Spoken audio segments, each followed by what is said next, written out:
I'm Ben Sawyer, and this is The Road to Now. Today on the show, we keep the conversation going. U.S. policy in Latin America. Our guest is Michelle Paranzino. Michelle is the T.C. Sass Chair in Maritime Irregular Warfare and Associate Professor of Strategy and Policy at the U.S. Naval War College. So she knows her stuff. And if you enjoyed our conversation about the Monroe Doctrine last week, I think you're going to love this because the contrast here, as we'll talk about, is between the rhetoric, how do presidents evoke the Monroe Doctrine, and the actual impact of policy on the ground, the way that essentially U.S. foreign policy affects the people who are on the other end of it. And I think those of you guys who want to stay focused and learn about U.S. foreign policy, and particularly where what happened in Venezuela fits in the greater story of American policy in Latin America, you got something here. Before we get to the conversation, I should say now, as a disclaimer, the views expressed by Dr. Paranzino are her own and do not reflect the views of her employer or any other part of the U.S. government. So, that should be clear. You know what else should be clear? Our gratitude. Patrons, thank you for supporting the show. Patreon.com/theroadtonow if you want to support us. If you can't, that's okay. But those of you guys who are, we are so grateful. Now, on to our conversation with Michelle Paranzino. Hope you have a great week. Michelle Paranzino, welcome to The Road to Now. Hi, Ben. Thanks so much for having me on the show. I'm really thrilled to be here. No problem. I got to say, just a little background. I actually know Michelle from back in the Russia days, and I was looking for someone to do this exact topic, and I sat down on my computer, and I got an email from you. You have a different last name now, so I didn't immediately recognize it, but I did look up your credentials, and I was like, wow, this person is at the Naval War College, T.C. Sass Chair in Maritime Irregular Warfare and Director of Latin American Studies there.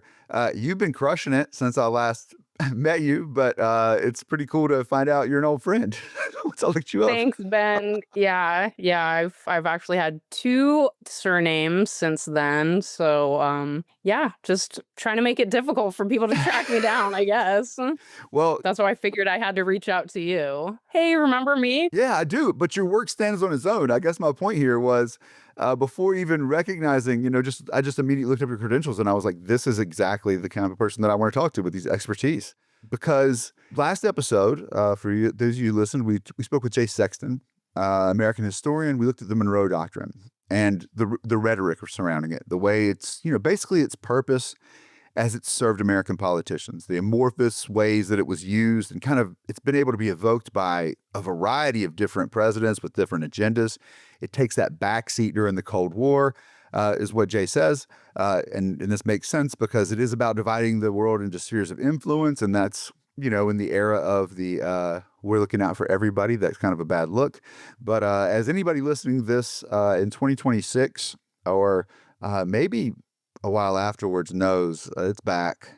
And so today we've invited Michelle on to take us through what that story looks like, not just in terms of political rhetoric, but on the ground in terms of our deployments, in terms of how the Monroe Doctrine has actually had an impact on U.S. foreign policy and the countries that have been the subject of that policy. So Michelle, could you, just to get us started, take us back?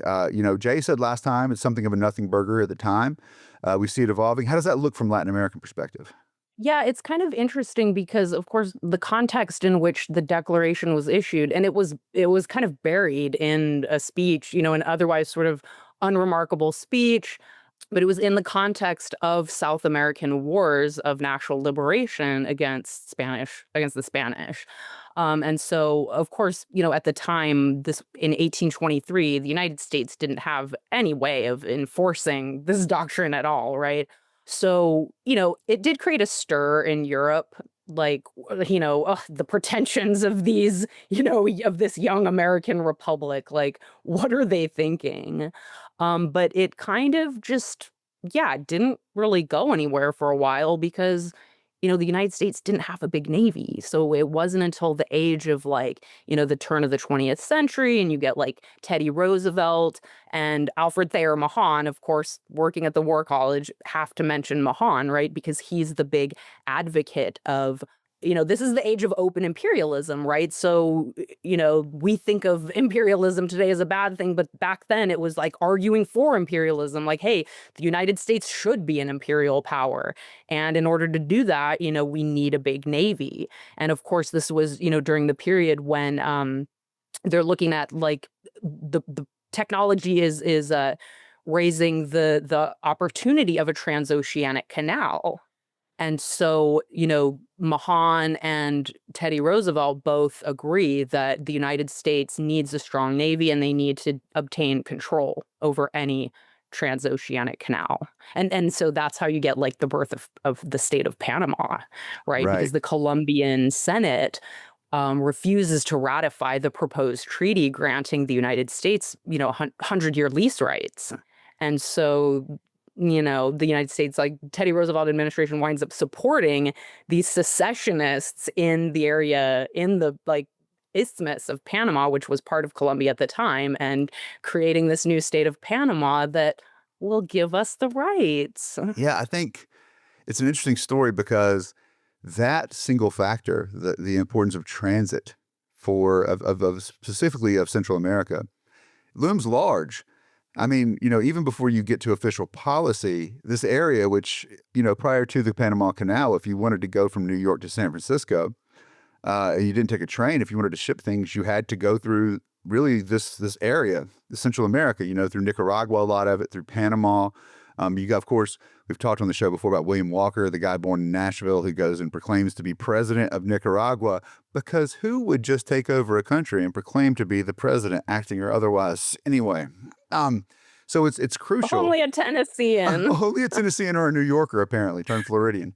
But anyway, so you have this centrality, which had led the United States into, I was reading up on this. I didn't even know that in 1885, there was this Panama crisis where the U.S. actually sends the Navy down to kind of deal with some uprisings there. Coincidentally, at the time, the French are starting to build a canal there, which might be concerning. And that seems to have dragged us into the relations there, huh? Right. So, yeah. So, Monroe Doctrine essentially declaring the Western Hemisphere off limits to any further European colonialism or expansion. Or, this was imperial war in Europe and Napoleonic wars and all those sorts of imperial rivalries that really influenced the development of the doctrine. But yeah, basically it has that goal of preventing extra hemispheric, power or influence or, economic control has continued to be, I would say the lodestar of US foreign policy in the Western Hemisphere. One thing, as the non-expert in the room, one thing that I've always said is kind of strikes you in seeing a pretty stark change in American foreign policy in this area of imperialism that you're talking about is the story 1893. There's a coup in Hawaii. American business people rise up, overthrow the government there, and they quickly petition and try to get to be a part of the United States because, I mean, after all, they were worried they were going to have to pay more tariffs on their imported goods. 1893, though, 1894, Congress refuses to accept that. And then suddenly in 1898, we declare the Spanish-American War, and suddenly there's a complete reversal and the United States annexes Hawaii. So something huge happens there. Could you talk about that moment? Yeah, I mean, so I would just say, we're talking about Roosevelt and Mahan, and for Mahan, the second most important territory for the United States to control after like the Panama Canal is Hawaii, right? Just because of its strategic location, gateway to Asia. But yeah, so the Spanish-American War it's a real turning point in US history because this is when the United States does become an empire, right? So the Spanish the last remnants of Spanish colonial control, because of course, South America had already gained independence. So, in places like the Philippines and Cuba and Puerto Rico, the United States essentially kind of takes over, a certain measure of control over these areas. Of course, in the Philippines is like the first, foreign like counterinsurgency that the United States is fighting. And in Cuba, the U.S. occupation forces who the idea was to, because of, for the Cubans, of course, this was, the third This was their third war of Yeah. national liberation against the Spanish, right? So the Cubans are fighting the Spanish, and ostensibly U.S. troops, and of course this is, Teddy Roosevelt volunteered the first volunteer cavalry corps, and like the Battle of San Juan Hill, and all this stuff that has really been mythologized Yes. in U.S. history. But essentially, after expelling the Spanish colonial government, the United States essentially refuses to leave Cuba until the fledgling Cuban government signs, a treaty that basically allows the United States to militarily intervene at any time when it feels that its, interests are being threatened, and also establish the lease at Guantanamo Bay that, is still there, Yeah. still a real point of contention for the Cubans, right? I mean, they've been trying to get the United States to shut it down for, since Fidel Castro came to power, So have some basically. of us, but no, no, No no luck dice on so that one. far. So the Spanish American War, it starts off just kind of go back a second. It starts off as the idea that these Cubans are fighting against their Spanish imperial masters. That hits a tone with Americans there, and then there's this supposed attack on the USS Maine, which is there, which we still don't know what happened.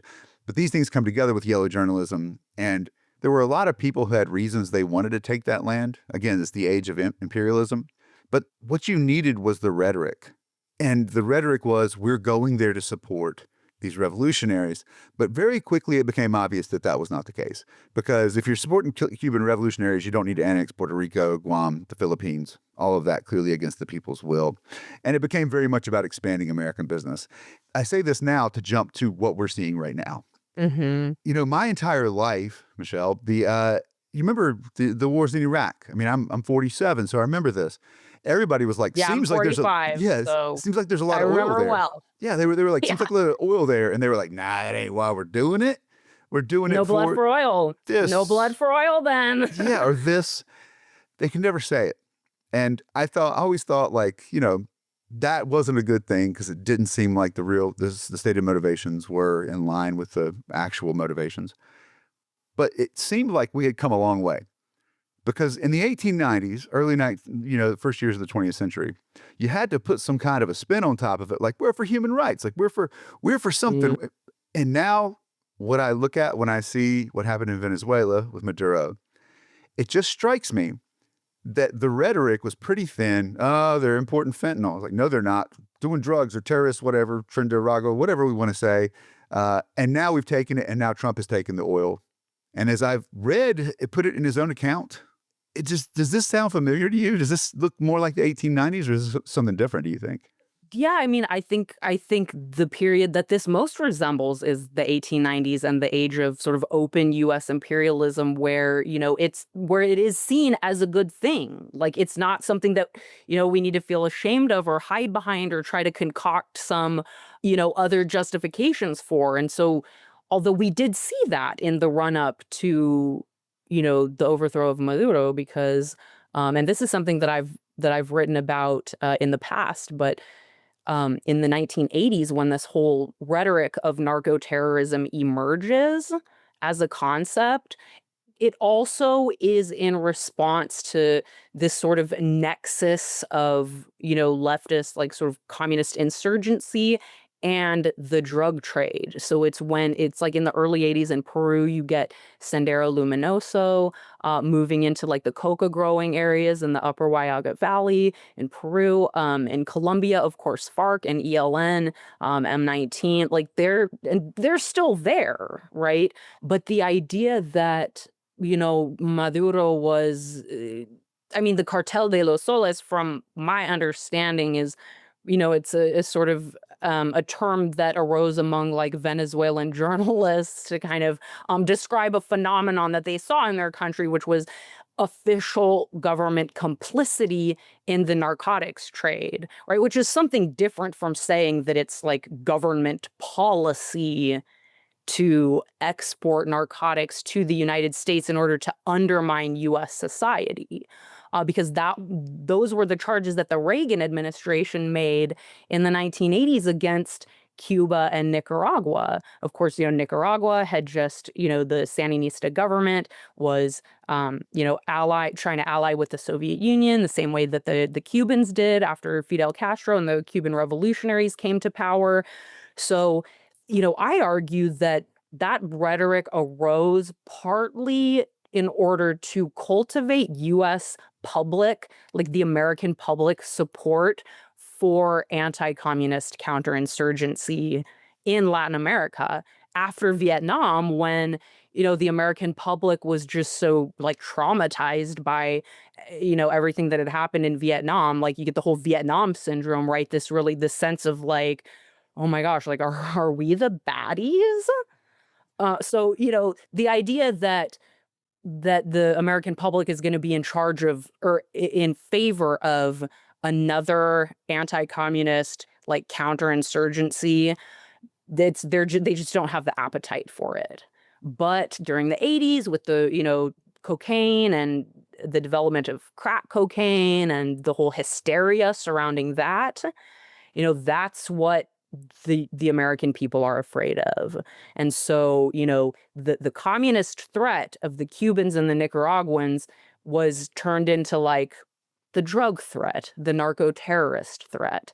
And I think there's a clear parallel with what happened in the run-up to the overthrow of Maduro. Yeah, I think, this is what to me is striking me now is interesting in comparison, with the way Monroe Doctrine has been evoked rhetorically versus, the actual change in U.S. foreign policy and relations with other countries. The age of imperialism, one can simply just take over. So it's good, right? Hey, I took that place over. We look awesome. We've got more resources. It's a zero-sum game. Then you get into, I don't know, we have too much time to talk about like the good neighbor policy, a complete kind of change in U.S. foreign policy under FDR. But then you get to the Cold War. And to me, what's striking about the Cold War and the way I always teach this in the class about what changes is you can't say you're doing it anymore. You still Mhm. intervene, but you use the CIA. You use like your intelligence services. And this is certainly the case in Latin America. There's not a lack of American intervention. It's just done with plausible deniability. Could you talk about this in this, in the beginning of the 50s?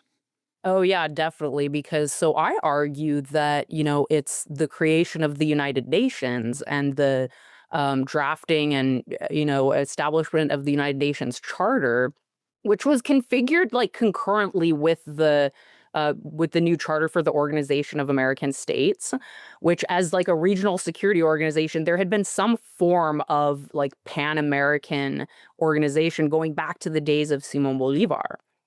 But so what I argue is that the UN Charter in effect created a sort of global currency of legitimacy where the principles that are encoded in the charter, principles like sovereignty, right, non-intervention, self-determination, like now all your like foreign policy objectives and the strategies that you use to achieve them now have to kind of be framed in these new terms. And we even saw this with Maduro too, and we saw this in with Noriega in Panama in 1989, right? The idea that the United States is actually protecting the sovereignty of those peoples, because they have been denied self-determination by their own leaders.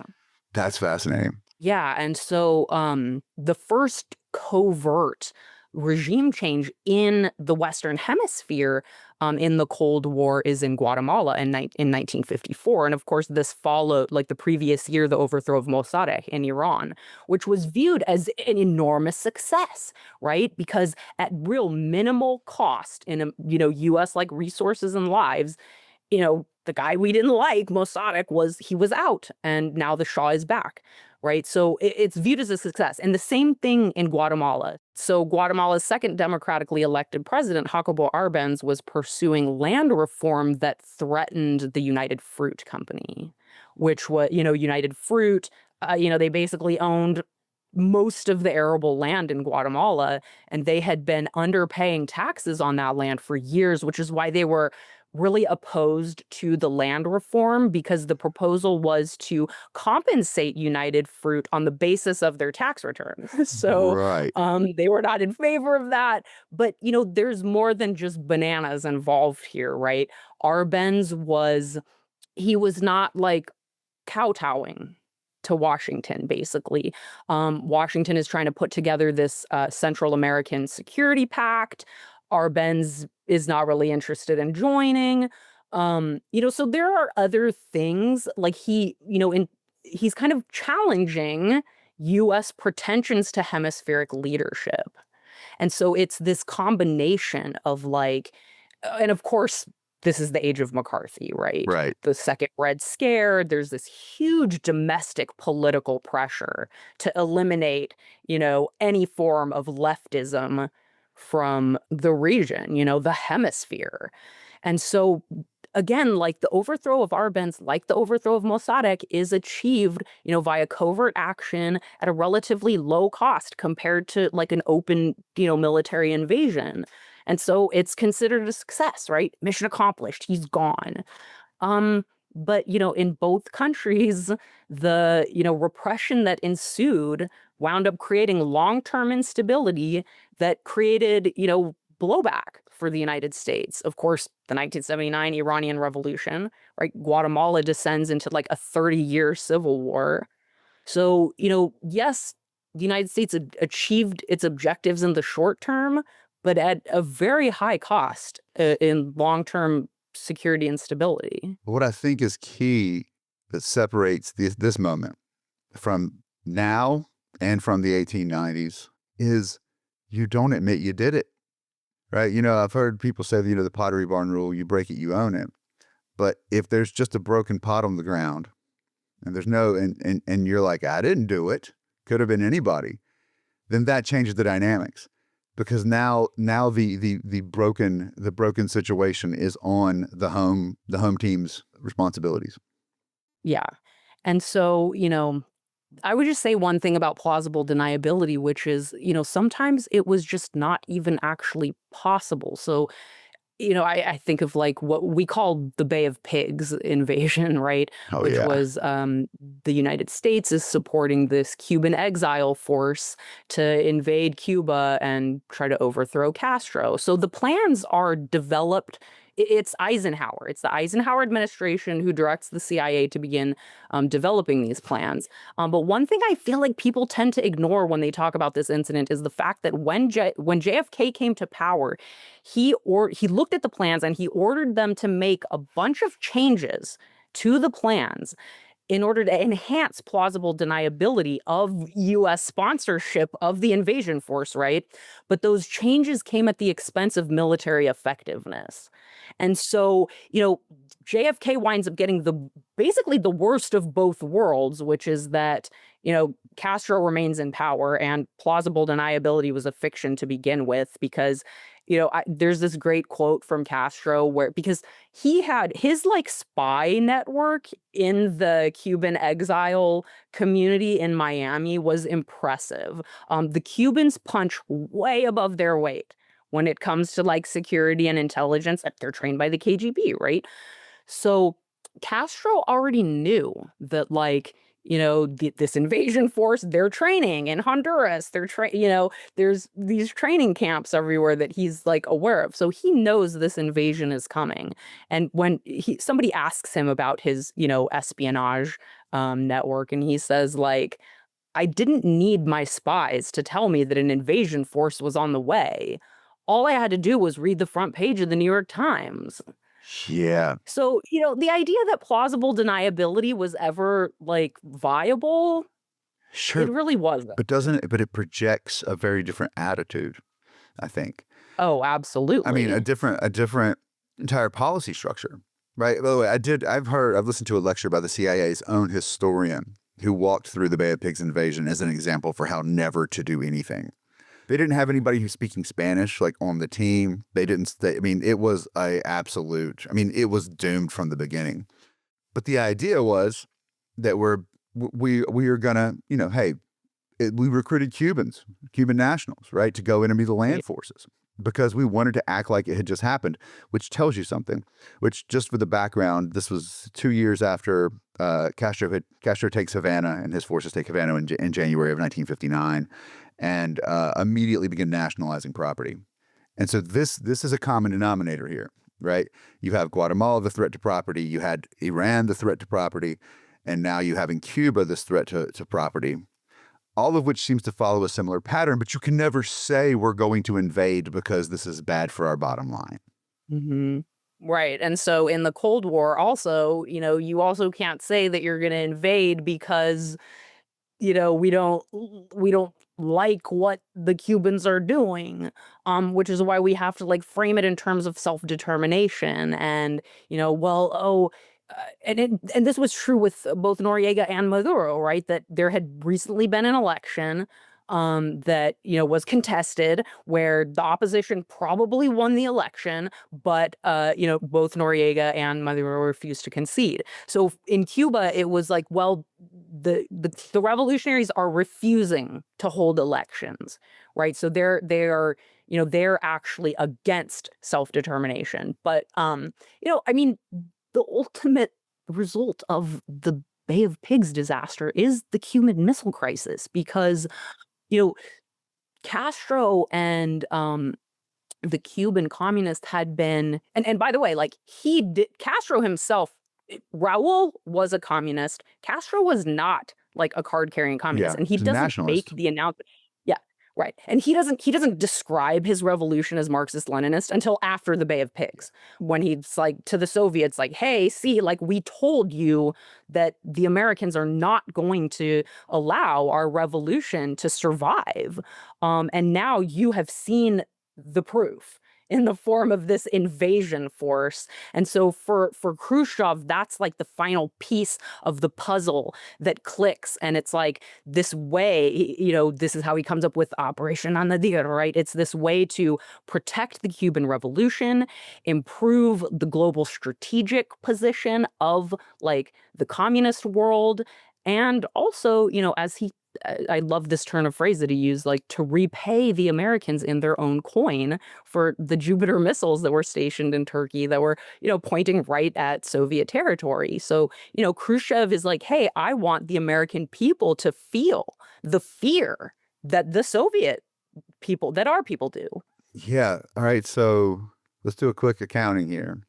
We could add Chile to this, and this overthrow. This not directly carried out, but certainly aided overthrow of the democratically elected president of Chile in 1973, their September 11th, if you will. The first, yeah, the And original 9/11, yeah. and so you look at these and you say, let's just kind of put this in big picture. 53 in Iran, you get what you want, but what you want leads to a 1979 protest and the installation of the Ayatollah, the current Iranian regime. Guatemala in 54, you get what you want, and it leads to decades of civil war and unrest in Guatemala. Chile, we get a guy we like for a while, then that clearly falls apart. Cuba, here, this attempt to overthrow them just further insulates, further strengthens the regime, and pushes them into the arms of the Soviets. So we're up to the early 1970s now, and you get what you want in the short term, but it just doesn't seem like the long term is much of a reward. Is that fair to say? Oh, absolutely. And I think, the Chile example is really interesting because, I mean, for a couple reasons, right? Because it's this sort of new international environment of détente, right? So Nixon and Kissinger are, pursuing triangular diplomacy with, China, with the Soviet Union. So there's this real sense that, things are changing. Like, and hey, by the way, like if you can open up dialogue with the Chinese and the Soviets, like why wouldn't we open up dialogue with the Cubans as well? And they actually do start to make moves in that direction, but the fundamental problem is that Washington, like as preconditions for negotiations with the Cubans, Washington wants Castro Washington essentially wants to reassert control over Cuban foreign policy. Like, hey, you need to stop supporting these, armed groups in Latin America. You just stop it. in the 70s was in Africa, right? Like the Cuban presence in Africa is pretty significant Yeah. in the 1970s Angola. and Read about 80s, right? Angola. And That is war I zone. mean, I think, I think at its peak they had something like 50,000 soldiers, not just in Angola, but between like Angola and the Horn of Africa. I mean, it's a really impressive number for, a country like Cuba. But so Chile is really interesting because, it Allende is elected in 1970, and this is I would also just note it's interesting in the context of like Sino-Soviet hostilities because there's this whole intra-communist Oh, debate yeah. over like armed versus peaceful path. And so when Allende is elected, it like seems to confirm the Soviet line, right? Like, hey, like a communist revolution can come to power via electoral means. As Allende, Allende has a real difficult time maintaining unity within his own governing coalition. And the ultra leftists, actually, like the MIR, they're a big problem for Allende because they're just like pushing him to go, to go further, go faster. Um, and of course, Nixon and Kissinger are not for this. And there's a huge economic dimension here too, right? Copper, Chilean copper, telecommunications, right? ITT. And so again, this leader is trying to nationalize resources that are, just dominated by, US based multinational corporations. But that, add that to the fact that he is an open communist, like he's Marxist Leninist. I mean, he's a member of the pro-Soviet Communist Party in Chile, which within the communist left is on the more conservative end of the spectrum, right? It's like the groups who are aligning more with the Chinese and the Cubans that are more radical and more like advocating the armed path. But so, even in this period of détente, Nixon and Kissinger, they still take this really different view toward Allende. And it's a puzzle that hasn't really been solved because, and I think it does go back to this longer term history of US paternalism toward Latin America. Yeah. It's like, yeah, we can reach out to the Chinese and the Soviets. They're great powers like us, but within our own hemisphere, like we're not going to Mm. tolerate it, kind of thing. And but so the CIA, Nixon gives them order basically like make the economy scream, the Chilean economy, common, common strategy of US foreign policy, Yeah. right? But so there's a debate about the extent to which, CIA kind of dirty deeds in Chile created I mean, they definitely helped create conditions for a coup. As for like the actual coup itself, I think we can see from documentation that the CIA is kind of trying to struggle to stay afloat of like what's going on. Like events in the country are moving so fast, and Pinochet is probably not the guy they would have chosen, but the United States, of course, supports him until the Carter administration and the pursuit of or the elevation of human rights as a factor in U.S. diplomacy, and so President Carter does begin to reduce and cut off military aid to Pinochet and to some of the other military juntas in the Southern Cone who are, engaged in Operation Condor, which they see as like a third world war against the transnational forces of Marxism-Leninism. Yeah. What's fascinating to me, so from the documents I've read, and I've gone in the documents on Chile are publicly available, National Security Archive.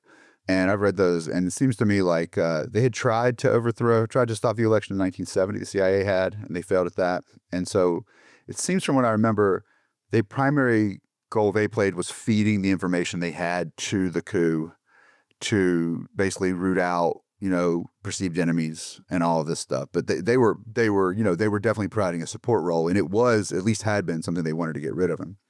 But getting back to the situation in the 70s. And this is what's interesting, right? Because you can't overthrow a government, but I guess you can legitimately funnel money to an acting government or what you perceive as a legitimate actor in Latin America. And that's not just Chile. That also is in Nicaragua with the Sandinistas. And Mm, Nicaragua has been totally forgotten, I think. But if you watch Red Dawn And as I'm sure anyone our age has, I remember going back to watch this movie years later, and the troops land, and you're like, "Whew, there they are," and you're like, "Here come the Soviets," and then they start speaking Spanish, and I laughed because I was like, "What's wrong with this movie? These Soviets are speaking Spanish," and then it hit me. These aren't just the Soviets, it's the combined forces of the Soviet Union, Cuba, and Nicaragua, Yeah. which at that moment was in our imagination as being a bad guy. Could you talk about that, the Sandinistas, and kind of how they work into Carter's greater policy of actually looking at what people are doing on the ground?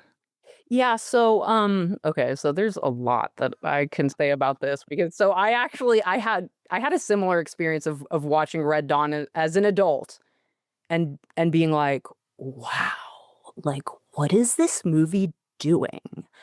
And I actually wound up writing an article about it. Yeah. And I'm probably gonna wind up writing a book about it too, because Dang. a colleague of mine is now editing like a film and war series for University Press of Kansas. Dang. But That would I've be already fun. published an article about this, actually. It's in, Time Made by History, their, like, historical-based blog, and so what I argue about Red Dawn is that it fundamentally inverts the history of US Latin American relations. At this time when, like, US policy in Latin America under the Reagan administration is so aggressive, and the movie turns the aggressors into the victims and vice versa.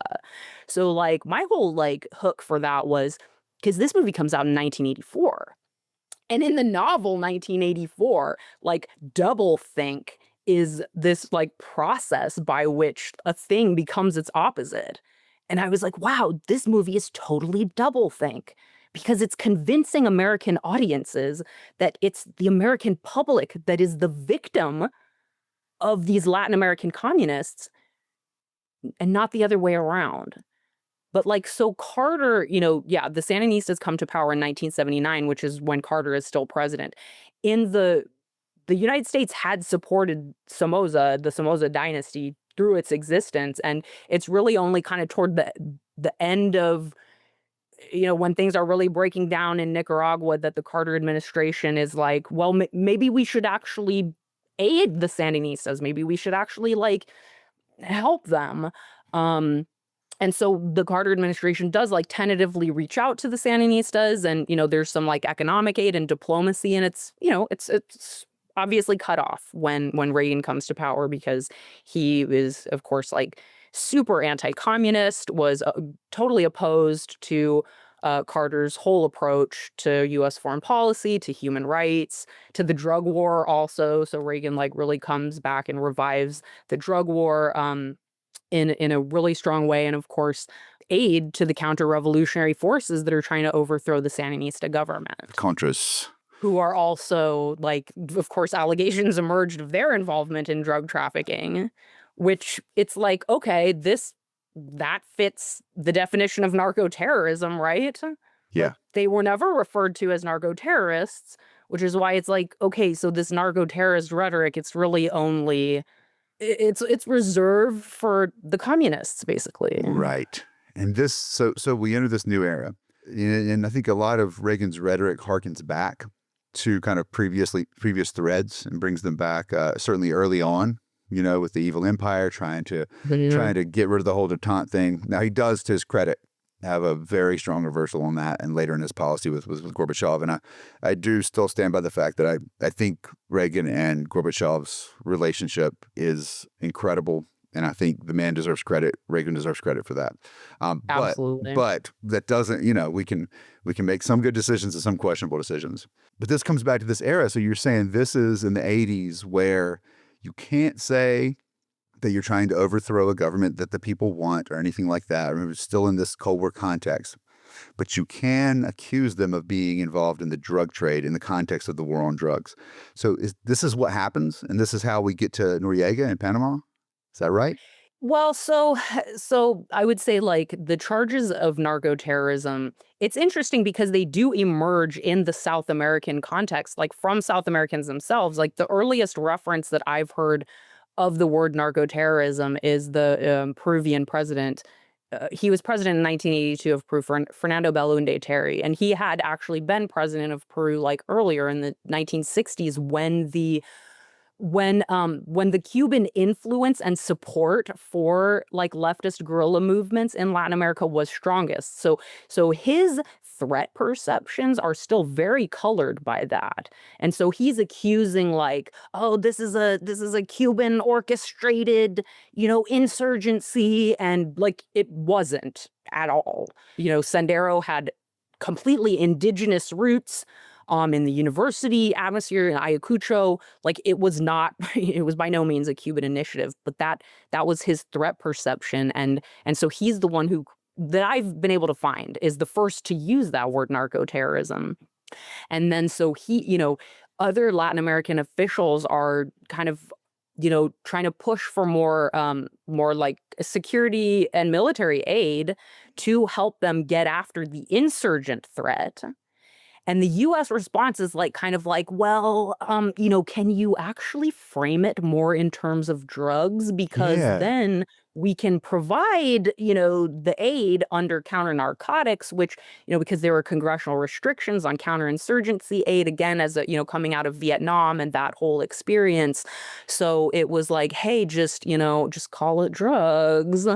We'll hook you up. This phraseology was actually beta tested and custom fit to slide into the rhetoric of presidential administrations in the 80s. It kind of was.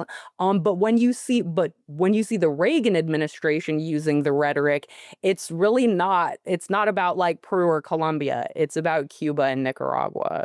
Okay. And they made a movie out of it. I'm trying to remember what it was called, but like Tom Cruise played Barry Seal, who was like the guy who became involved in he was a pilot, and so he was like bringing cocaine from Colombia. He had contacts with Medellin cartel. He wound up doing like this undercover like DEA sting of like trying to get evidence that the Sandinista government was involved in drug trafficking.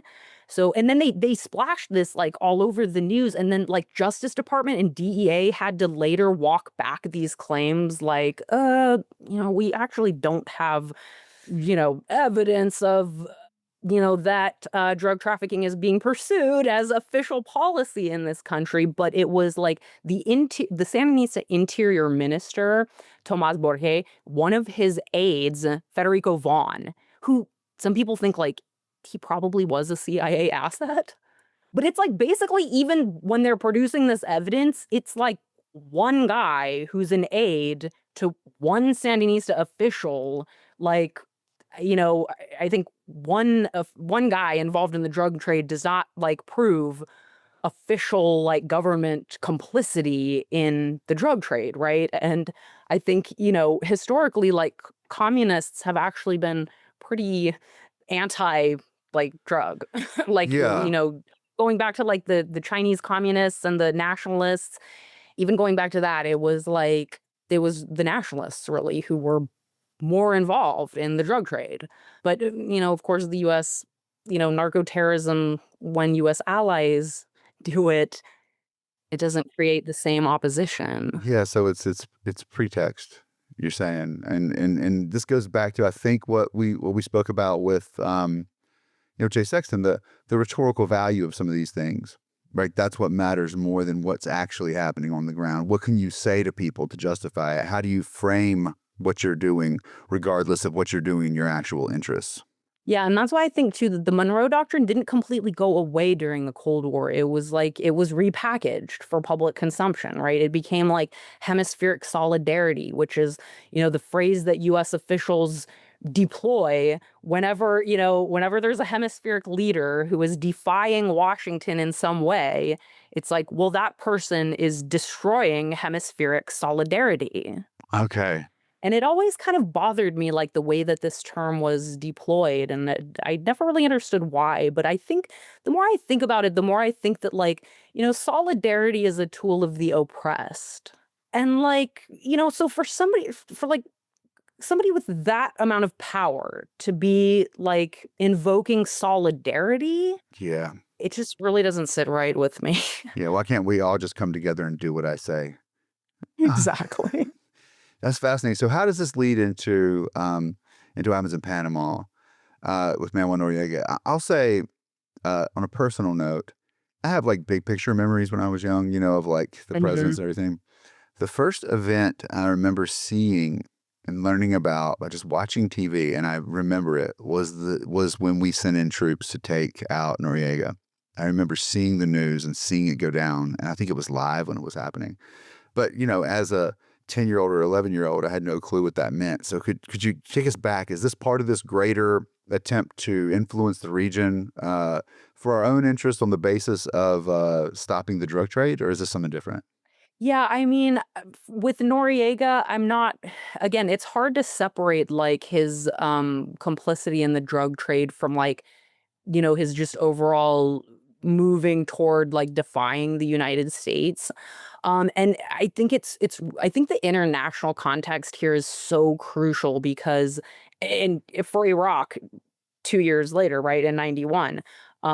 It's so crucial because I think US policymakers and officials are looking at, like, the fall of the Berlin Wall and, like, Reagan and Gorbachev, in Reykjavik, and it's just all these, like it's like the Cold War is clearly ending. And, the Soviet collapse comes, like, a couple years later. But I think for US officials, it's like I mean, we refer to it now as the unipolar moment, which I really dislike that like, I just think like, "Okay, sure, that's how we saw it, but Yeah. that wasn't true." And you know what I mean? So it's like Yes. we keep telling, "Oh, the unipolar moment." It wasn't, it wasn't. But I think, like, those perceptions of, like, we won and we're the last superpower standing, and, like, we have to show the world that, like, we're not complacent, okay? Just because the Soviet threat doesn't exist anymore doesn't mean that we're not going to continue to uphold, the international order. Yeah. I remember years ago we had Jack Matlock, who was Reagan's ambassador to the Soviet Union, on the show, and he really drove forward the point that one of the worst takeaways people got from the end of the Cold War was that we won, Yeah. and that has led to some really bullheaded decisions moving forward. Yeah. But even among historians, I see, like, historians kind of a lot of them carry this narrative forward. And We do that. The number of historians I hear say FDR passed the CCC or FDR passed, this, and it's like, no, Congress passed all that. That's one of my pet peeves. But we repeat these things, right? And they have implications for the present. And that's what always gets me is the implications are if you talk like a president used to do all those things, then when a president starts doing things unilaterally now, it doesn't seem so strange. Right? After all, presidents right. have always done those things, but they have not. Right. And that's the thing is, like, so much of the public right now is like, like, this is not who we are. This is not the United States. This is and I'm like, you might want to read some history. Like, this kind of is who we Yeah, the are. foreign Hate to break it policy. to you. Yeah. No, and that's so let's go back to it. Let's get to the event of the moment. The reason I've been having these conversations and wanted to look into this has to do with what's going on in Venezuela. And I think a lot of people are shocked. And I you know what? I'm with them. I used to tell stories in my class about, just going in and taking over another country. And those were jarring moments that people did not want to own up to. And now we're seeing it in real time. And a very soft I mean, everyone knows there's no fentanyl, or at least barely any fentanyl coming out of, Venezuela. This is, this made in labs. Right, right. So if we really wanted to go after the fentanyl threat, I mean, so it's a really big problem because it's, precursor chemicals. How do you get rid of, like, the precursor chemicals that you need to make those, right? Especially when there are licit uses for Yep. those chemicals, right? Unlike unlike cocaine or marijuana or heroin, right, that come from plant sources. And so this was, like, the focus in the Reagan years and to a certain extent going back further in time, but the focus was on, like, source control, right? So for cocaine and heroin and marijuana even, it's like, okay, just, aerial spraying of herbicides to destroy these crops before they can get to market, right? Which, like, okay, that doesn't work either for numerous Right. reasons. Number one, probably being that, like, I mean, if you want to get after the drug problem, in my opinion, you have to go after demand, Yeah, that's yes. There's no, right? Like we keep it's the buying the it's drugs. the American people. That's right.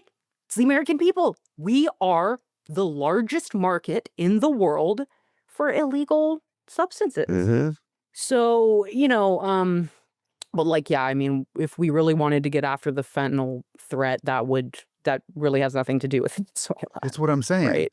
And so it's not to say that there isn't a drug trade coming out of there. But it's not to say that Venezuela is not, potentially involved in things like this, that there are people on the ground there and that the administration didn't give a nod to it. And it's not to say that I wouldn't want Maduro to be the president of my country. Like, that's my thing.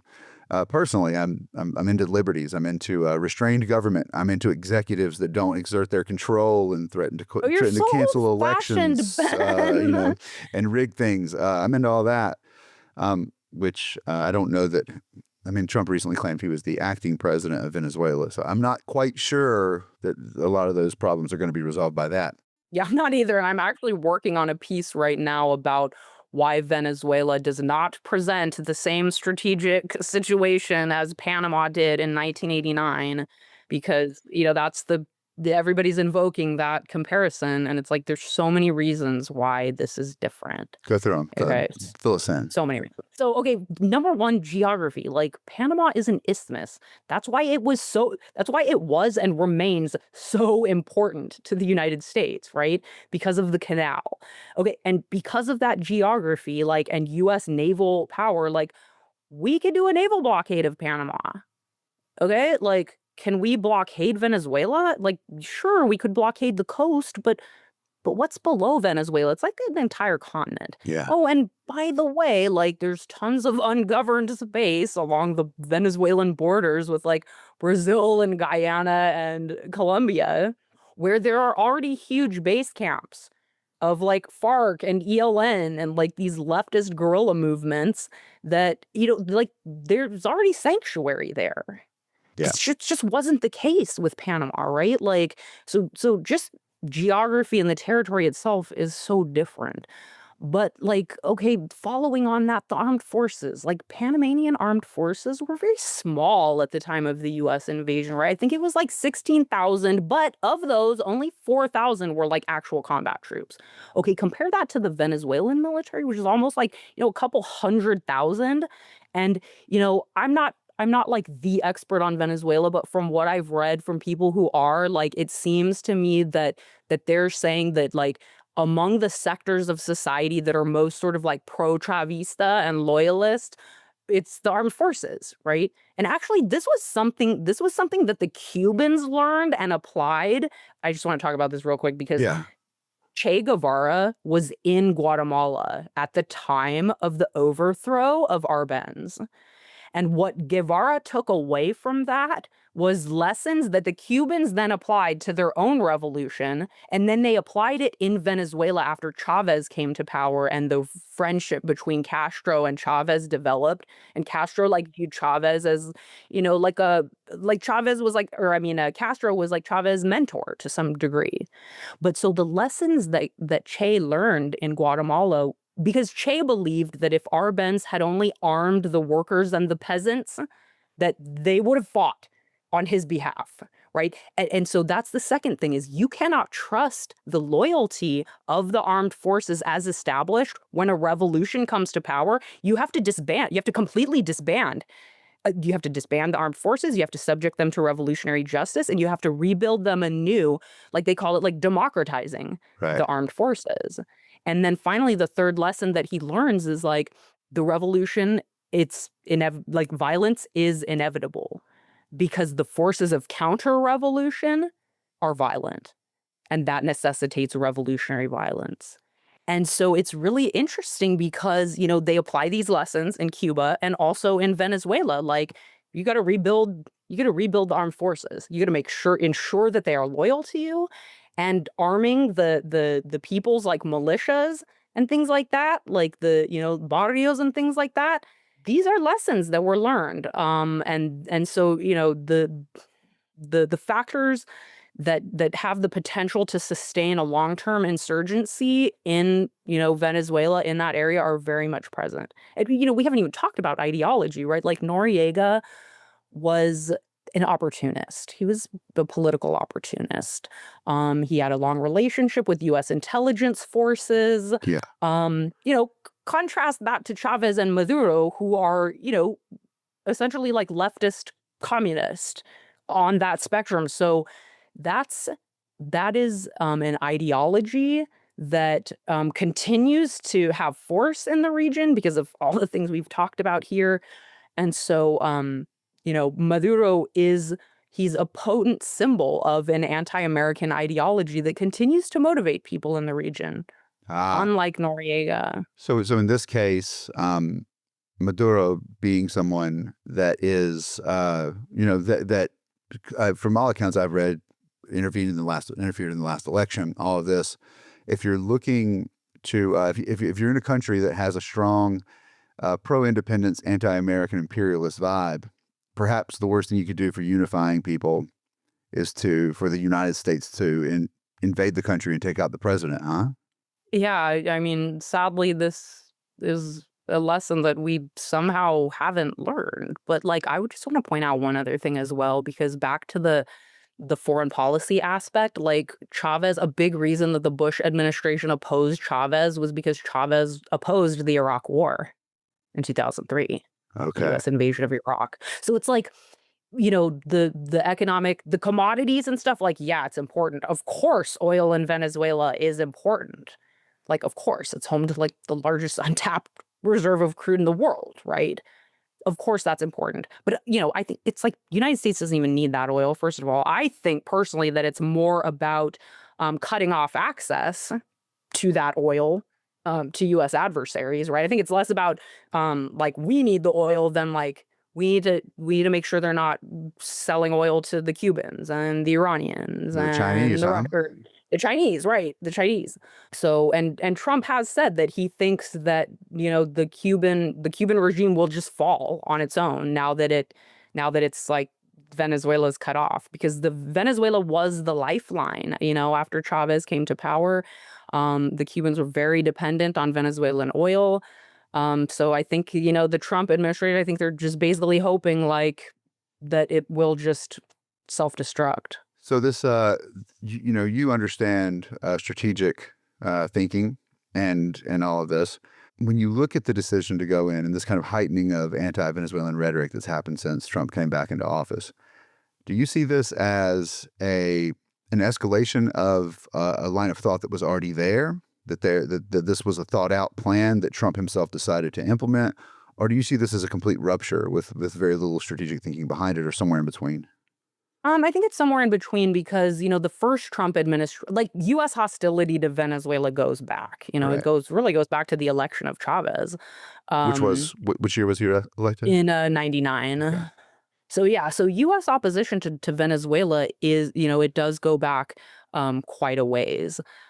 I think what's different is obviously this administration and I think Marco Rubio is has a big hand in this because I mean, of course, he's the child Yeah. of Cuban refugees, right? Like he is fundamentally like shaped by that worldview, and so I think it is maybe just a confluence of a lot of different issues that motivate the Trump administration. Like Trump himself is like he craves ownership, Yeah. right? Like It's a like great word. Greenland, right? Like gotta have it. So it's like ownership over like commodities and especially strategic like oil and rare earth minerals and all these sorts of like commodities, right? But then it's also this strong the influence of basically like opposition among these leaders to US foreign policy, right? And we see that with like Gustavo Petro now because Trump was so upset that like Petro is speaking out against what Israel is doing in Gaza and Lebanon and Syria, the list goes on. And so, Trump is really upset about that. And so a lot of it goes to like just these leaders are not kowtowing to Washington's preferred policy response? I've often described our relationship with Cuba as being mad, like trying to get a girl to go to the prom, and she shoots you down and goes with someone else, and 50, 60 years later, you're still mad about it. It's yeah. I wrote a chapter about like the US embargo on Cuba, and it hasn't like I've wrote the chapter a while ago, but it's it's for an edited volume, and I'm just kind of like, ugh, is it already gonna be like I'm like, maybe by the time this goes to press, like there won't even be an embargo anymore because there won't be a communist regime anymore, and it'll, Well, it's a who historical knows? factor. So I think I'm fair in saying this. History does not suggest, if we're just to look at what's happened before, history doesn't suggest a rosy outcome from this, like perhaps some people are suggesting. But for those of you guys those are the people who are listening right now, what are some things you think we should be paying attention to as we move forward in this relationship with Venezuela that might be indicators that might help us make sense of it? Yeah, so it's really interesting what's happening because it almost seems like this is a case more of like regime decapitation Yeah. than regime change because I mean, Delcy Rodriguez is still like acting head of government, and it doesn't seem like they're really changing the regime at all.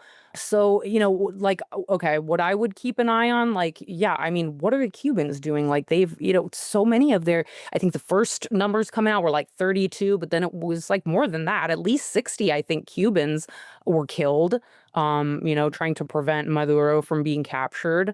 Um, so yeah, so what are the Cubans doing now? And what about the Venezuelan armed forces? I mean, what's going to happen there? Because even on the kind of lower estimates of what percentage of the armed forces might like be loyalist, just given the size of the armed forces, that would still be a potentially significant, factor.